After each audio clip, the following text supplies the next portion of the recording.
Should cities grow all their own fiber for textile? Spoiler alert, yes, for many reasons that we'll get into. But the big question that I'm sure popped into your head as soon as you saw this title was, where would we find room in cities to grow all of that?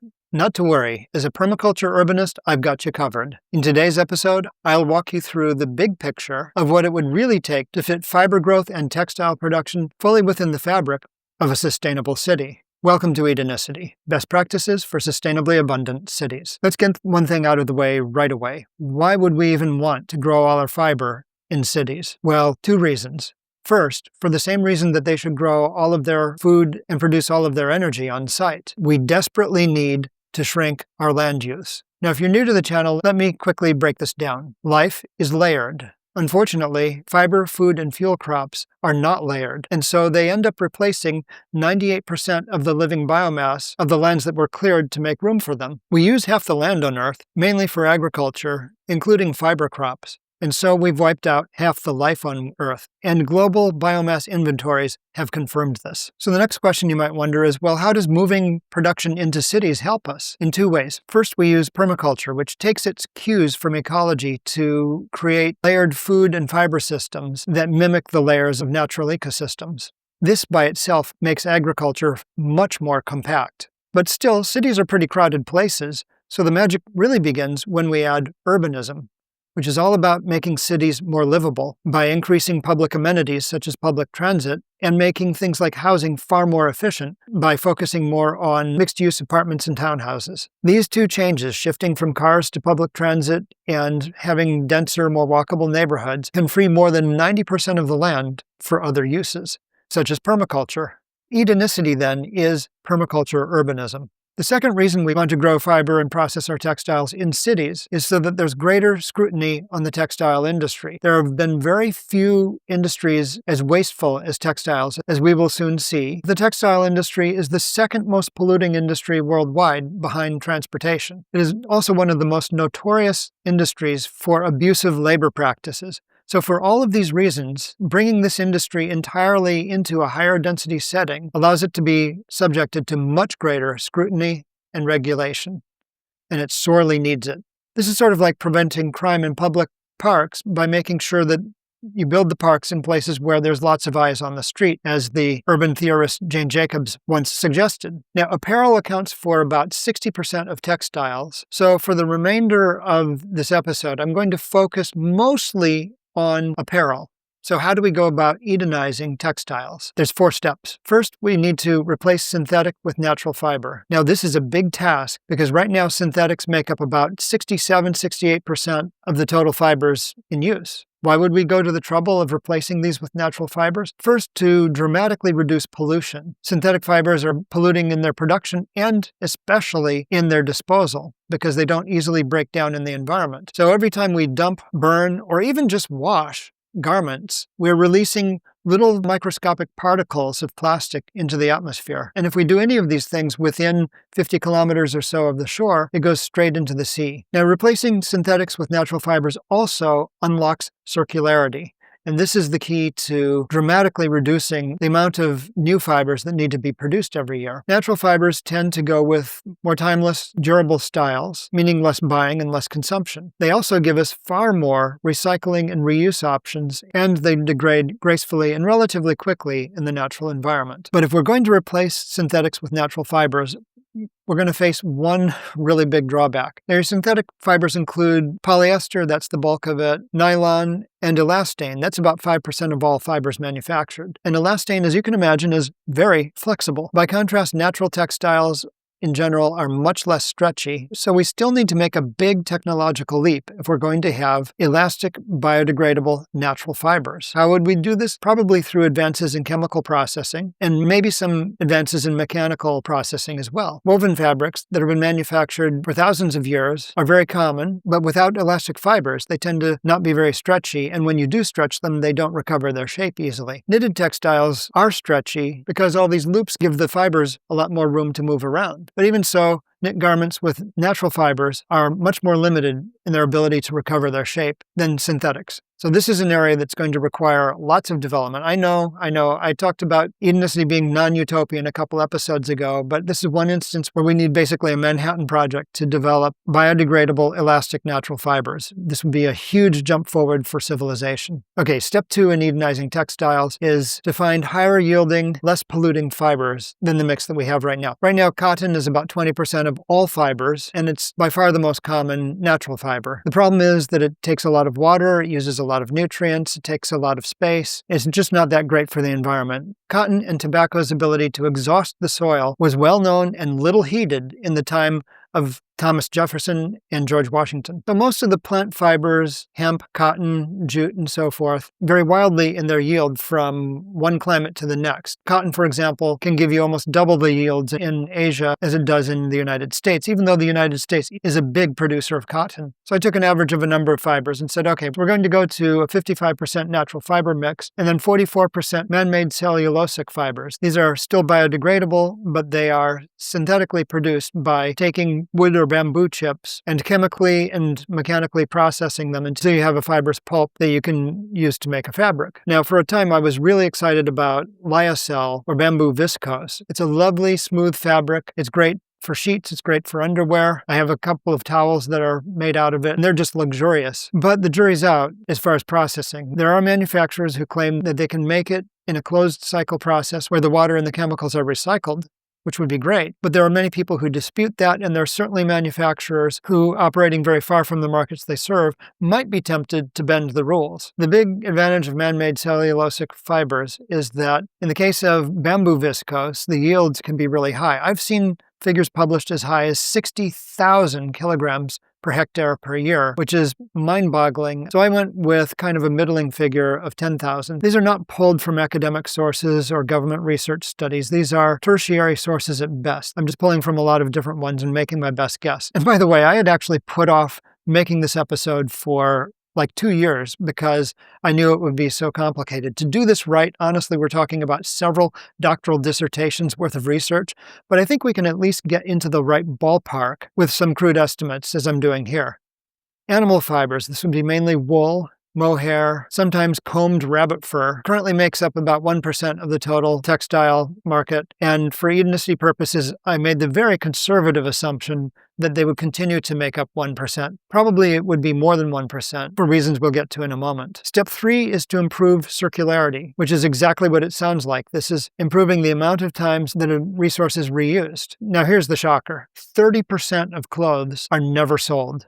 They go from the factory to the landfill or to the incinerator without ever being worn.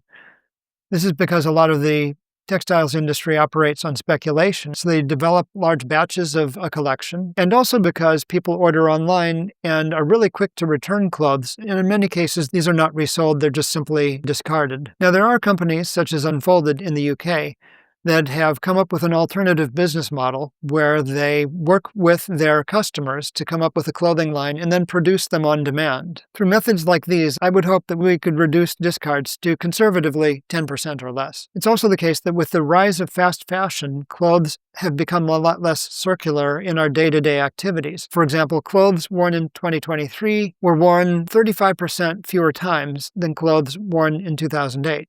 And the cure for this is pretty straightforward.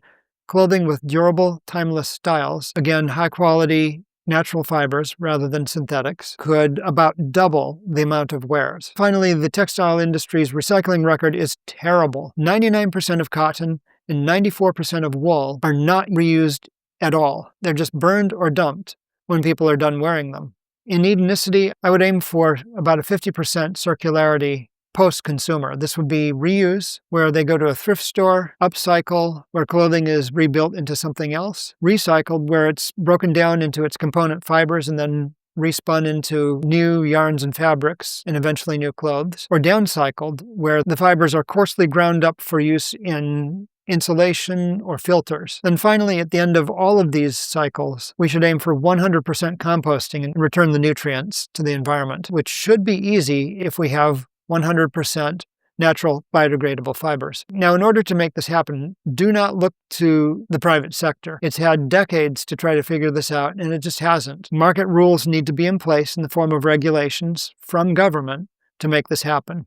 And then finally, our fourth step in Edenizing textiles is to layer plants and animal systems so they have multiple yields. And I went into how to do this in great detail in episode 98. But the basic picture is that you have tree crops with shrub crops and ground cover crops, all sharing the same space, with animals that can convert all kinds of plant material that people can't eat into protein and fiber. And again, I went into the details of how that works, what that could look like in episode 98. And in addition, 100% composting returns as many nutrients as possible to the environment and also greatly increases the soil's ability to retain water and buffer floods and droughts and recharge groundwater. So it's just win, win, win, win, win all the way when we head down this road. Here's a flow diagram of how the textile industry would look both before and after Edenicity. Before is the dark green, after is the light green. And there's a few unknowns. I don't know how much material will end up in compost. We're aiming for 100%. And we're also aiming for zero material dumped or burnt. Now, getting there from the status quo is a big task. We have a lot of microplastics to clean up in the environment. And I think the harms are only just becoming known. I was born at a time of peak lead poisoning, but right now we're living in a time of peak plastic poisoning, and we don't know what the long-term consequences of that is going to be. So just cleaning that up and removing it from the environment is really tough. Even when you burn plastics, it's very hard to keep the ash out of the environment, and the ash can, in its own right, contain a lot of toxic substances. So we face a very daunting, difficult, and necessary task. But once it's accomplished, the flows might look something like this. All right, I think we know enough now to answer the question, how much land area do we need for all of these fibers? And can it fit in Edenicity? For those of you who haven't downloaded the free Edenicity land use concept, here's a quick overview. The buildings in Edenicity are 2 to 3 stories tall for the most part, with rooftop gardens. Those are what permaculturists call Zone 1. The buildings themselves are arranged in blocks around courtyard orchards, which in permaculture terms is Zone 2. This is an area that needs a little bit less attention than the rooftop gardens. Blocks are arranged in villages, surrounded by farm belts, the farm belt being Zone 3 of permaculture. And from the farm belt on out, I think we have enough space to start growing fiber crops. The villages are arranged in towns, not necessarily in such a squared off shape as this. I just draw it this way so that it's easy to understand. And the towns are surrounded by a Zone 4 forest. Now the gray areas in the corners are the industrial zones, and although I haven't drawn them here, these zones would also include forests and farm belts, but strictly for fiber crops, not for food crops at all. And finally, the spaces between the cities are restored wilderness. So on a per-person basis, the zones go from 14 square meters per person in the industrial zones all the way out to 73 square meters per person in the Zone 4 forests. And obviously, there's a lot of space in the wilderness, but remember, we're trying to keep our land use small so we can really bring Earth back to life. So we don't want to get too far out into that Zone 5. Let's see how we can do. Today, the average person in the US uses about 37 kilograms of textiles per year.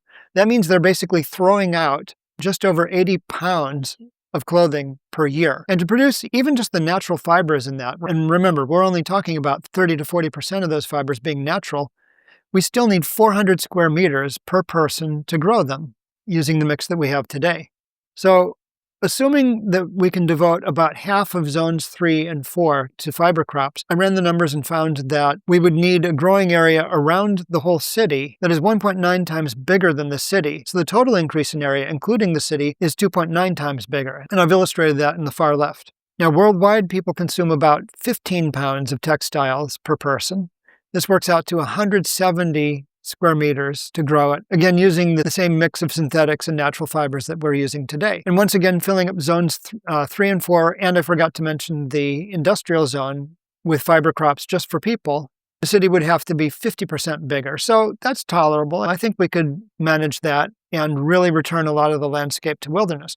But on the Edenicity plan, using a 75% circularity and the really heavy reliance on MMCFs, the man-made cellulosic fibers, we could, again, devote 100% of the industrial zones and 40% of zones 3 and 4 to fiber crops and not have to make the city any bigger at all. So it does fit, but admittedly with some pretty crazy assumptions. And finally, if you want to live like a complete minimalist, as I have for many years at various times in my life, you could get your textile consumption down to 1.2 kilograms per year. And I've done this by basically thrifting everything and then using those thrifted items for 10, 20 years at a stretch. And this was from my tiny house era. Now, one can get more minimal than that, but it's difficult because if you have less than that much fabric fabric in your life, honestly, you're going to start running out of people who want to hang out with you. I'm not exactly recommending it, but if we did get it down to a kilogram or so per person per year, that would be about 8.4 square meters per person per year. And then we don't have to use any of zone 3 and 4 for fibers at all. In fact, we can get by with just using 60% or so of the industrial zones for the fiber crops. So with the crazy or minimalist assumptions, yeah, very doable. And even without them, we're still looking at much more compact cities than we have today. And having a world that is as alive as it once was, which is twice as alive as it is today, I think is a big deal. If you're curious about that earlier episode that shows you how permaculture works in layering crops for greater yields, I put it right here. And I've also put some publications, including the Edenicity land use concept, in the description below. Thanks as always to the wonderful patrons for supporting this channel. You're very much appreciated. Take care, stay green, see you next time.